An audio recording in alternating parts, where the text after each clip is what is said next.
Hello everyone. मैं Sumit KD आपके अपने चैनल लेट्स जॉइन केडी पर स्वागत करता हूं।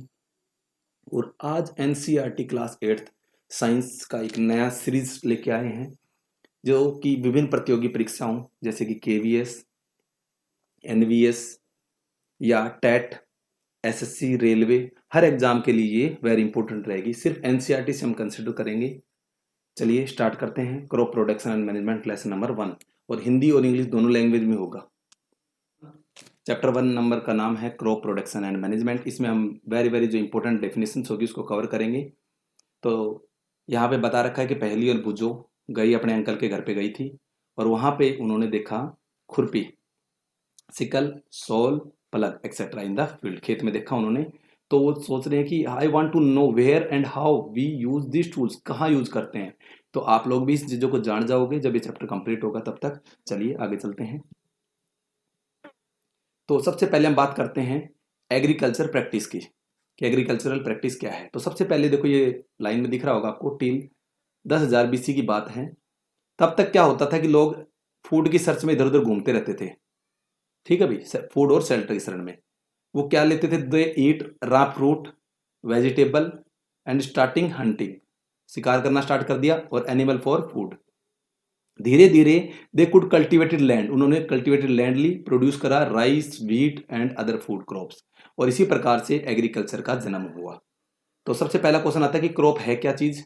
तो यहां से आप देख सकते हो क्रॉप क्या है। When plant of same kind are grow and cultivated, मतलब जब एक ही प्रकार के पौधे उगाए जाते हैं किसी एक एरिया पे तो उसको हम क्या बोलते हैं, क्रॉप बोलते हैं। जैसे कि आपने गेहूं उगा दिए एक पर्टिकुलर एरिया पे, या गेहूं उगा लिए तो हमने उसको क्या नाम दिया कि भाई ये क्रॉप हो गई। इतनी बात समझ में आ गई। जैसे कि आपने देखा होगा व्हीट की क्रॉप देखी होगी, ठीक है भाई, मस्टर्ड की देखी होगी, पैडी की देखी होगी।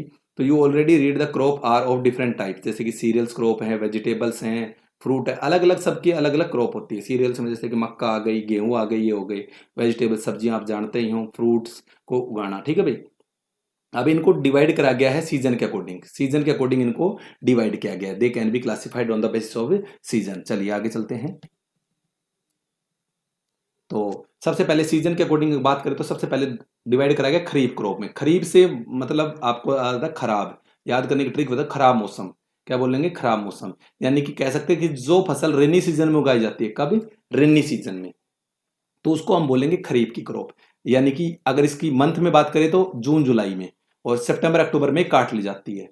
पैडी, मेज, सोयाबीन, ग्राउंडनट जो अभी कट रही है, जैसे कि बाजरा, ठीक है भाई, मोटा अनाज बोलते हैं इसको, खरीफ की क्रॉप में आती है। इसी प्रकार से रबी की क्रॉप, जो कि रबी को हिंदी में रबी कहा जाएगा, रबी की जो कि विंटर में उगाई जाएगी, सर्दियों में। तो ये कौन सी होगी, गर्मियों के लिए, ये हो गई सर्दियों के लिए। तो यानी कि ये रेनी सीजन में उगाई जाती है। कब उगाई जाती है भाई, रेनी सीजन में। तो इसकी अगर हम बात करें तो ये अक्टूबर नवंबर में उगाई जाती है और मार्च में काट ली जाती है, मार्च अप्रैल में ये काट ली जाती है। तो रबी क्रॉप की बात करें तो कौन कौन सी, गेहूं, जैसे गेहूं उगाएंगे हम, ग्राम चना उगाएंगे, पी उगाएंगे, मस्टर्ड उगाएंगे, सरसों, ठीक है भाई, लिनसीड, ठीक है भाई। तो ये फसलें हम इनको उगाएंगे। उसके अलावा तीसरे नंबर पे भी एक और आती है जिसको हम जायद क्रॉप बोलते हैं। क्या बोलते हैं, जायद क्रॉप। एनसीईआरटी में नहीं दे रखा इस वाली किताब में, एनसीईआरटी में, लेकिन आपको बता देता हूं मैं, जायद क्रॉप भी होती है। जायद क्रॉप किसके लिए होती है, तो ये होती है भाई मार्च टू जून उगाई जाती है। कब उगाई जाती है भाई, मार्च से जून के बीच में, मार्च और जून के बीच में उगाई जाती है भाई, ठीक है। जैसे कि एग्जाम्पल की बात करें तो वाटरमेलन, तरबूजे की बात करो, ठीक है भाई। उसके बाद में ये बात करें तो पंपकिन की बात कर लो, कुकम्बर की बात कर लो, खीरे खारे ये जो उगाए जाते हैं ना, ये सब जायद फसल में आते हैं भाई। और आपको बता दी कब उगाई जाती है ये, तो मार्च से जून के बीच में उगाई जाती है भाई, ठीक है भाई। इतनी बात आपके दिमाग में हो गई होगी कि मार्च से जून के बीच में उगाई जाती है। उसके बाद में एग्रीकल्चर प्रैक्टिस की बात करते हैं। तो एग्रीकल्चर जब खेती की जाती है तो उसमें कुछ स्टेप्स होते हैं जो कि किसान को फॉलो करने होते हैं। पहले प्रिपेयर करता है, फिर उसमें बीज डालता है, मिट्टी को प्रिपेयर कर लिया ना, उसके बाद में क्या डालेगा, उसको बीज डाला होगा, फिर क्या करेंगे, उसमें मैन्योर या फर्टिलाइजर ऐड करेंगे, फिर उसमें इरिगेशन करेंगे, फिर उसको प्रोटेक्ट करेंगे। इरिगेशन का मतलब सिंचाई, प्रोटेक्ट करेंगे किससे, वीड से, फिर उसकी हार्वेस्टिंग होगी, लास्ट का स्टेप आएगा स्टोरेज करना। तो ये सारे स्टेप हम इस चैप्टर में पढ़ने वाले हैं। सबसे पहला जो इंपॉर्टेंट स्टेप है, प्रिपरेशन ऑफ सॉइल। तो आपने देखा होगा ये फर्स्ट स्टेप है। जब भी हमें क्रॉप उगानी है, फसल उगानी है, तो उसके लिए हमें ये करना पड़ता है। तो इसमें होता क्या है कि आपको सबसे पहले एग्रीकल्चर में टर्न की जाती है मिट्टी को। क्या करा जाता है, मिट्टी को टर्न किया जाता है और लूज किया जाता है। देखो आप, बहुत सारी चीज हैं इसको टर्न करने के लिए, ठीक है, जैसे कि आपका कल्टीवेटर, आज के दिन कल्टीवेटर यूज होता है, तो उसको यूज करते हैं जिससे मिट्टी लूज हो जाती है, और जो जैसे आपने फसल उगाई थी ना, तो कल्टी मिट्टी हो गई थी, यहाँ से टाइट हो गई थी, तो अब ट्रैक्टर चलेगा इसके ऊपर से क्या हो जाएगा, ढीली हो जाएगी। इसलिए इसको प्रिपरेशन ऑफ सॉइल में ट्रैक्टर को चलवाते हैं, आज के दिनों की बात करूँ तो मैं, और इससे मिट्टी टर्न हो जाती है, तो इसमें और लूज हो जाती है, तो इससे फायदा बहुत ज्यादा होता है। तो अब ये क्वेश्चन ये आता है कि ये लूज क्यों करते हैं, क्वेश्चन ये भी तो बनता है ना कि जो मिट्टी है उसको लूज क्यों करते हैं भाई, है ना। तो क्या बोला, why does the loosing of the soil allow the root of the breathe easily, क्योंकि इससे ब्रीथ आसानी से हो जाती है। तो अगर आप बात करें तो आसानी से हो जाती है। इसके अलावा भी कोई काम होता है कि जो लूज मिट्टी होती है वो ग्रोथ करवाती है अर्थवर्म को, अर्थवर्म की ग्रोथ हो जाती है, और माइक्रोब्स जो कि मिट्टी में होते हैं, ये जो फ्रेंड के फार्मर होते हैं, एक्चुअली में जो अर्थवर्म होता है ये दोस्त होता है किसानों का भाई, the organism friend of the farmer. ये क्या है भाई, फ्रेंड है किसके, फार्मर के। चलिए आगे, प्लगिंग। ये प्लगिंग क्या है, the process of losing and turning, जो आप प्रोसेस है ना जो लूज करने की, मिट्टी को टर्न करने की, उसको हम क्या बोलते हैं, प्लगिंग कहते हैं। प्लग एक डिवाइस होता है जो कि मिट्टी को टर्न करने में, लूज करने में हेल्प करता है। तो प्लग एक डिवाइस है और प्लगिंग एक प्रोसेस है जिससे मिट्टी को लूज किया जाए। अब मिट्टी को लूज करने के लिए आजकल तो कल्टीवेटर आ गया ना, पहले प्लग हुआ करता था, अभी दिखा देते हैं उसकी पिक्चर। ये देखिए, ये प्लग है, आपको दिख रहा होगा, जो किसान लेके घूम रहा है, पीछे से कर रहा है, खेती कर रहा है। तो इसके अंदर ये इसका प्लग की साफ्ट है, ये आपका प्लग शेयर है, जिससे कि वो मिट्टी के ऊपर नीचे टर्न हो जाएगी। यहाँ पे आप देख सकते हो मिट्टी टर्न होने लग जाती है। ठीक है भाई, चलिए उसके बाद में ये हो भी आता है मिट्टी को टर्न करने के लिए, आप देख सकते हो। तो ये हैंडल है, ये लोहे का बना होता है, वो लकड़ी का था। और आजकल के दिनों में नावे डेज क्या हो रहे हैं, ये प्लगिंग की जाती है ट्रैक्टर से, जिसको हम कल्टीवेटर बोलते हैं। देख सकते हो आप लोग, किसान के घर में मिलेगा ये। उसके बाद में जब पहला स्टेप हो जाता है कंप्लीटली अच्छे से, तो उसके बाद में आते हैं सोविंग करना, यानी कि बीज डालना। क्या डालना, बीज डालना। तो sowing is most important part of the crop. Before sowing good quality of seed are selected. जब उगाएंगे उससे पहले हमें गुड क्वालिटी के सीड को सेलेक्ट करना पड़ेगा। आजकल देखा होगा आपने, बहुत बहुत कंपनियों के सीड आते हैं। पहले तो क्या होता था कि जो फसल उगती थी ना, उसी फसल को बचा के रख लिया जाता था, उसी में से कुछ को स्टोर कर लेते थे और उसी को उगाया जाता। लेकिन आजकल तो अच्छी अच्छी क्वालिटी के आ रहे हैं। तो सबसे पहले हम बात करते हैं तो कैसे करते थे। तो देखिए, पहले कैसे चेक करते थे कि अच्छे हैं बुरे हैं फसल। तो सबसे पहले उनको पानी में डुबो दिया जाता था, कि सीड को पानी में डाल देते थे, विच फ्लोट ऑन दी वाटर। कुछ फ्लोट करेंगे और कुछ क्या हो जाएंगे, सिंक कर जाएंगे। क्यों कर जाएंगे, तो लाइटर वाले होंगे ना, वो तो क्या करेंगे, फ्लोट करेंगे, जो हल्के वाले होंगे, और जो हैवी होंगे वो डूब जाएंगे। इससे क्या पता लगता है, उससे हमें डैमेज सीड का पता लग जाता है कि खराब सीड कौन सा है। क्योंकि जो अच्छा डैमेज सीड होगा वो क्या हो जाएगा, वो होलो हो जाएगा, अंदर से खोखला रहेगा, जैसे कि कुछ भी भून भून लग गया हो उसको और वो खा गया हो, ठीक है भाई, जानवर लग गया हो तो उससे खराब हो गया होगा। तो लेकिन वो उगेगा नहीं ना, अगर उसको भी उगा देंगे तो हमारे फसल में नुकसान होगा। इसलिए तो हमें लाइटर वाला ऊपर आ जाएगा, और जो फ्लोट कर रहे हैं। और जो गुड मेथड है, ये बहुत ही अच्छा मेथड है इसको अलग करने का, अच्छे फिर पुराने जमाने के हिसाब से। ठीक है भाई, तो अब ट्रेडिशनल टूल यूज करते थे ग्रो करने के लिए। जब आप किसानों की बात करें यहाँ पे, तो ये देखिए, तो पुराना मेथड है ट्रेडिशनल मेथड, सोविंग करने के लिए बैल हो गए, यहाँ पे इसमें बीज डाले जाते थे और इस प्रकार से हम उगाते थे पहले। उसके बाद में अगर हम आगे बात करें, सीड ड्रिल मशीन आने लग गई आजकल। तो कल्टीवेटर के पीछे जो ट्रैक्टर होता है उसके पीछे सीड ड्रिल मशीन लगा देते हैं, जिससे nowadays seed drill is use sowing the with the help of tractor. Tractor के हेल्प से ये चलाई जाती है, यहाँ बीज डलते हैं यहाँ पे, और ये धीरे धीरे करके सभी नलकियां होती हैं इसमें, और ये लग जाते हैं। क्लियर हो गई बात। अब बात करते हैं, जब इतनी काम हो गई, बीज भी डाल दिया, बीज डाल दिया, तो अब आता है मैन्योर और फर्टिलाइजर का थर्ड जो स्टेप है ये आ गया। तो अब क्या है, the substance which is added to soil. जो सब्सटेंस ऐड किया जाता है किसके लिए, सोयल के लिए, मिट्टी में, in the form of nutrient are called fertiliser. जो न्यूट्रिएंट के रूप में, देखो हमारी बॉडी होती है, हमें भी न्यूट्रिएंट की जरूरत होती है, हम भी विटामिन प्रोटीन खाते हैं। तो इसी प्रकार से जो आपके पौधे उगेंगे जमीन में, तो उनको भी न्यूट्रिएंट की जरूरत पड़ती है ताकि उनकी अच्छी ग्रोथ हो सके। तो इसीलिए हम उसमें मैन्योर या फर्टिलाइजर डालते हैं भी। I saw a healthy crop growing in the farm, in the neighbouring farm the plant are weak. कुछ वीक है, कुछ मतलब किसी जगह वीक आ गए, तो कोई ना कोई कारण रहा होगा मिट्टी में, है ना। तो या तो मैन्योर ने डाला, फर्टिलाइजर का इनका यूज नहीं करा होगा। तो अगर आगे बात करें हम, तो there is a nursery near my school, I found a little plant were kept in this small bag and they kept like this. ये क्यों करते हैं भाई ऐसा? नर्सरी में आप लोगों ने देखा होगा, क्योंकि कुछ पौधे होते हैं वो एक जगह से दूसरी जगह हम ट्रांसप्लांट करवाते हैं, उसको बोलते हैं ट्रांसप्लांटिंग मेथड। यानी कि एक नर्सरी में पौधों को उगा दिया जाता है, उसके बाद में उनको पौध बन जाते हैं, पौध बोलते हैं, और उसको फिर एक जगह दूसरी जगह उगा दिया जाता है। पैडी की जो क्रॉप होती है उसको ऐसे ही किया जाता है। अभी पैडी की जो क्रॉप होती है धान की, उसमें पहले एक जगह उगा लिया जाता है नर्सरी में, उसके बाद में उसके पौध को पानी में उगा दिया जाता है। आपको दिखा भी दी जाएगी पिक्चर में।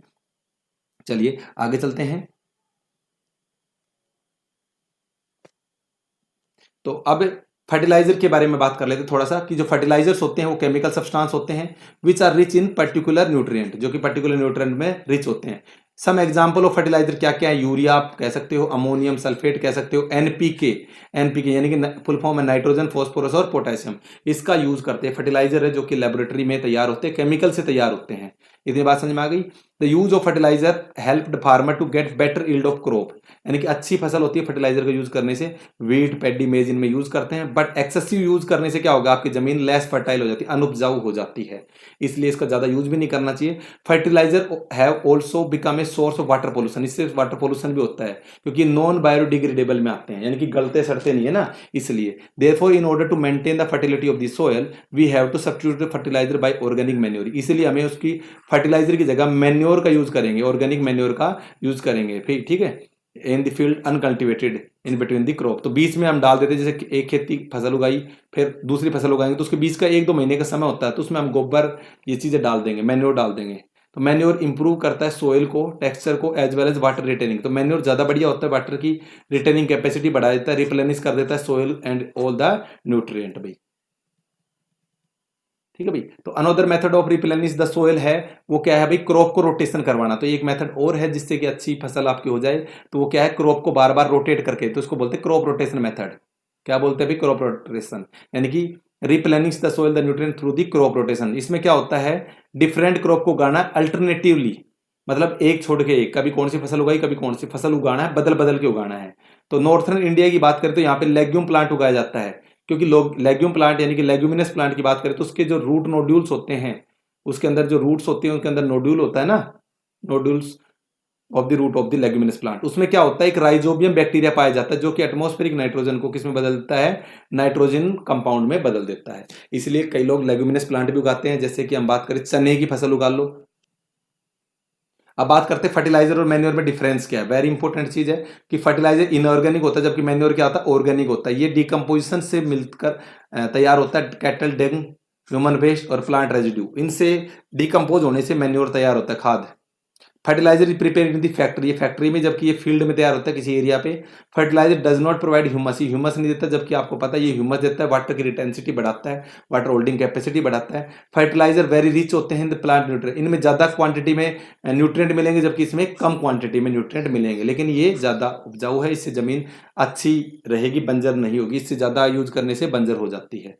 अब बात करते हैं आगे एडवांटेज ऑफ मैन्योर। ये क्या करता है? वाटर होल्डिंग कैपेसिटी बढ़ा देता है, सोइल को porous due to which the exchange of gases become easy, porous बना देता है, क्योंकि देखो जब इसको यूज करोगे तो इसमें कीट ज्यादा रहेंगे, जो फ्रेंडली माइक्रो ऑर्गेनिज्म वो ज्यादा रहेंगे जमीन में, और इससे सोइल पोरस होगी। ठीक है भाई, जैसे कि आपको बताया था ना। चलिए आगे, अब इरिगेशन की बात करते हैं। तो इरिगेशन क्या है? Supply of water to the crop at different interval, मतलब बीच बीच में तो पानी भी की जरूरत पड़ती है फसल को, तो पानी भी देना जरूरी है, तो उसी को हम इरिगेशन बोलते हैं, सिंचाई बोलते हैं। और सोर्स ऑफ इरिगेशन की बात करें इंडिया में तो वेल है, आजकल कुएं बदल के ट्यूबवेल हो गए हैं। पौंड की बात कर लेते हैं, तालाबों से, लेक, नदियों से, रिवर से भी होता है, डैम, बांध से, कैनाल, नहरों से भी सिंचाई की जाती है। अब आपको मैं कुछ ट्रेडिशनल मेथड दिखाऊंगा, जैसे कि आपको ट्रेडिशनल मेथड जो पहले होती थी, मोट, ये आप मोट पिक्चर में देख सकते हो। उसके बाद में चेन पंप, इससे भी होती थी सिंचाई, ढेकली। ठीक है भाई, और ये है राहत, ये है आपकी मेथड राहत, ये ट्रेडिशनल मेथड है। उसके बाद में मॉडर्न मेथड की बात करें तो स्प्रिंकलर सिस्टम, जिसको फवारे सिस्टम भी कहा जाता है। इसमें क्या होता है? एक फवारे लगा दी जाती है, देखो परपेंडिकुलरली, और यहाँ एक रोटेटिंग नोजल लगाई जाएगी जो कि घूमेगी, से पानी बरसेगा इसके ऊपर। ठीक है भाई, तो पूरी जमीन गीली हो जाएगी। ये सैंडी सोइल जहां होती है ना, वहां ज्यादा कारगर साबित होता है। उसके बाद में ड्रिप सिस्टम की बात करें तो ड्रिप सिस्टम भी फिगर से देखिए। इसमें क्या होता है कि पानी आएगा और ड्रॉप बाय ड्रॉप, यहाँ यहाँ एक नलकी बिछा दी गई यहाँ पे, और यहाँ पे उसमें छेद कर दिया गया, इससे डायरेक्टली रूट में जाएगा। तो supply of water directly to the root. ठीक है भाई। तो ये क्या है, डायरेक्टली रूट में, उसी को हम बोलते हैं ड्रिप सिस्टम बोलते हैं भाई। सिर्फ रूट के ऊपर जाएगा, ये बहुत ही फायदेमंद है। ये किसके लिए काम आती है, फ्रूट की जो प्लांट होते हैं उनके लिए, गार्डनर जो गार्डन्स होते हैं उनमें, या ट्रीज जो होती हैं उनको उगाने में बड़े काम के होते हैं, क्योंकि बाहर की जमीन को किस लिए देना है पानी, सिर्फ रूट को दीजिए, रूट के आसपास के पानी गिल्ली हो जाएगी। तो वाटर इज नॉट वेस्टेड इसमें, और ये जहां पे पानी की अवेलेबिलिटी कम होती है वहां के लिए बहुत ज्यादा फायदेमंद है ड्रिप सिस्टम भी। उसके बाद में बात करें तो बीड, आप अपनी फसल उग रही है, पानी भी दे रहे हैं, लेकिन आप प्रोटेक्शन कैसे करें। देखो, जब फसल उगेगी हमारी तो कुछ अनवांटेड प्लांट भी उगेंगे, तो जो अनवांटेड प्लांट होंगे या अनडिजायरेबल प्लांट उग के आएंगे उसको हम क्या बोलेंगे भाई, नेचुरली उगते हैं, अपने आप उगते हैं, उनको उगाते नहीं, अपने आप उग जाते हैं। जैसे कि चौलाई की बात करें हम, तो वो क्या कहलाएंगे, वीड्स कहलाएंगे। अब वीड्स को हटाना को क्या बोलेंगे, वीडिंग कहेंगे। The removal of weeds are called weeding, उसको क्या बोलेंगे, वीडिंग कहेंगे। अब वीडिंग करने के बहुत सारे मेथड है। एक तो बाई हैंड करते हैं, किसान जाएंगे, farmer adopt many method to remove the weeds and control their growth. तो इसमें है, एक है tilling before sowing the crop, एक टिलिंग करते हैं जब फसल को उगाने से पहले करते हैं। Uprooting the kill the weed, weeds को मार देते हैं, which may turn the dry up and get mix, वो मिक्स हो जाते हैं। ठीक है भाई, एक तो ये मेथड हो गया। एक है मैनुअल रिमूवल जो करते हैं ना बाद में, फिजिकल रिमूवल भी बोल देते हैं उनको। अपरूटिंग करना, cutting of the close to the ground, वो धीरे धीरे जाते खुरपी की हेल्प से उसको काट देते हैं, जिसको निन्याण निकालना भी कहता है हरियाणा में। तो seed drill is also use in uproot weed. ठीक है भाई। उसके बाद में कुछ केमिकल मेथड भी किसान यूज करते हैं, जिसको हम वीडिसाइड कहते हैं, दवाई डाल देते हैं इसमें, और उससे क्या होंगे कि वो मर जाएंगे। 2,4-D, इस दवाई का नाम है 2,4-D। ये दवाई डालते, स्प्रे किया जाता है किसान के द्वारा। तो ठीक है, इसमें कैसे होती है, वीडिसाइड्स आर डाइल्यूट, इसको पानी में मिक्स किया जाता है वाटर के साथ में, to extend the required spread in the field and sprayer.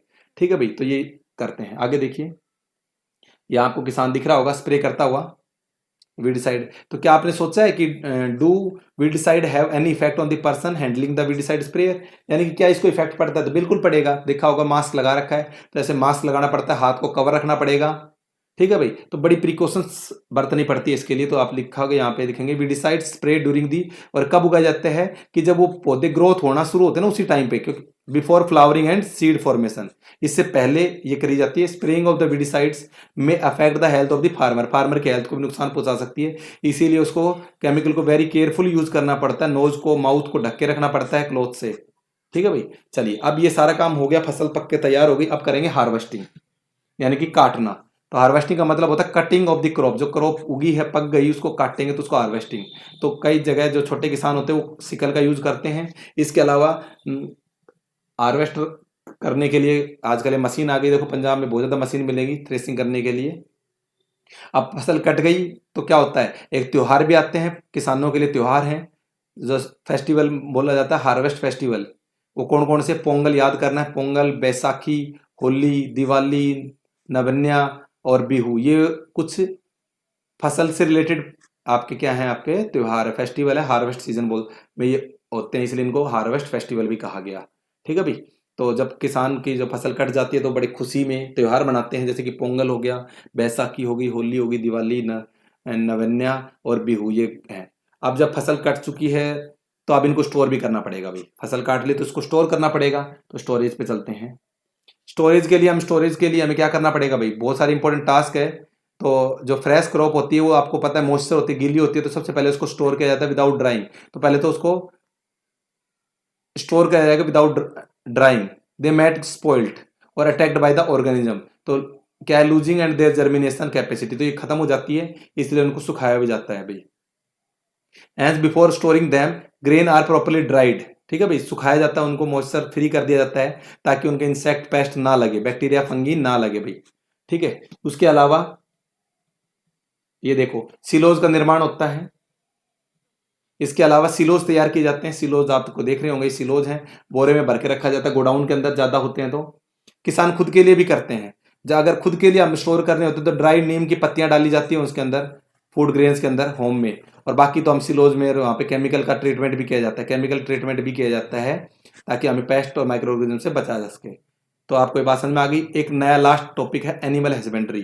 क्या होता है कि एनिमल्स रिएड किए जाते हैं होम, घर में या फार्म में, प्रोवाइड प्रॉपर फूड, शेल्टर दी जाती है एंड केयर की जाती है, तो उसको हम क्या बोलते हैं, एनिमल। यानी कि जहाँ पे जानवरों को पाला जाता है, किसानों के लिए बड़े ही रीढ़ की हड्डी होती है एनिमल्स, तो एनिमल हस्बेंड्री कहा जाता है। दूसरी बात, फिश होता है जो गुड फॉर हेल्थ, फिश होती है वो गुड होती है हेल्थ के लिए, और जो कि रिच होती है किसमें, विटामिन डी में, और इससे हमें क्या मिलता है, कोल्ड लिवर ऑयल भी मिलता है। तो ये भी इंपॉर्टेंट बात यहाँ पे आपको बता दी गई। चलिए आज की क्लास में इतना ही। उसके अलावा ये आप स्क्रीनशॉट ले सकते हो यहाँ से, कुछ जो पढ़ा है उसका शॉर्ट नोट्स है ये। चलिए उसके बाद में आपने स्क्रीनशॉट ले लिया होगा। मिलते हैं आपको नेक्स्ट क्लास में, तब तक के लिए नमस्कार, thank you and have a good day.